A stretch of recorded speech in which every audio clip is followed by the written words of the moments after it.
పల్నాడు జిల్లా బోయపాలెం అంబేద్కర్ గురుకుల పాఠశాల విద్యార్థులు ఆందోళన చేపట్టారు. ప్రిన్సిపల్ హనుమంతు వేధిస్తున్నారని ఆరోపిస్తూ 40 మంది విద్యార్థులు కొండవీడు కొండ ఎక్కి నిరసన తెలిపారు. సమాచారం అందుకున్న పోలీసులు విద్యార్థులకు సర్ది చెప్పడంతో కొండ దిగి కిందికి వచ్చారు. విద్యార్థులంతా క్షేమంగా తిరిగి రావడంతో ఉపాధ్యాయులు ఊపిరి పీల్చుకున్నారు.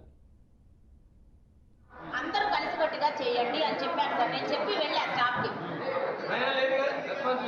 లేదు కాబట్టి వాళ్ళందరూ ఉద్యోగాలు కోల్పోతారు.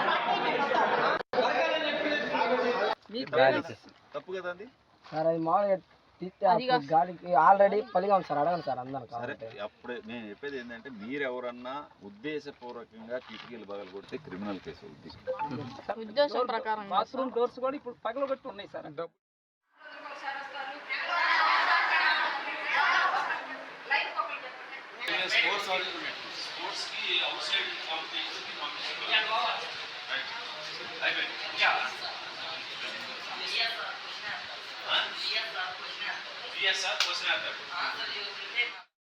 ప్రకారం వచ్చేదైతే మార్నింగ్ 5 గంటల కాడ నుంచి అసెంబ్లీ 9-10 దాకా. ఓకే, అసెంబ్లీ వదిలేసండి సార్. రెగ్యులర్ వదిలేసండి. రెగ్యులర్ వస్తాము, అసెంబ్లీ చేస్తారు, క్లాస్కి వెళ్తాం, అంత అదంతా నార్మల్ ప్రాసెస్. ఇప్పుడు మేము అన్న గేమ్ నేర్చుకున్నాం సార్. ఆ గేమ్ వల్ల క్రికెట్ ఆడాము సార్. తిరిగి వెళ్ళినాము. ఇంకా గేమ్ తీసే పెడతారు సార్. ఆడిని ఆడితే కొడతారు.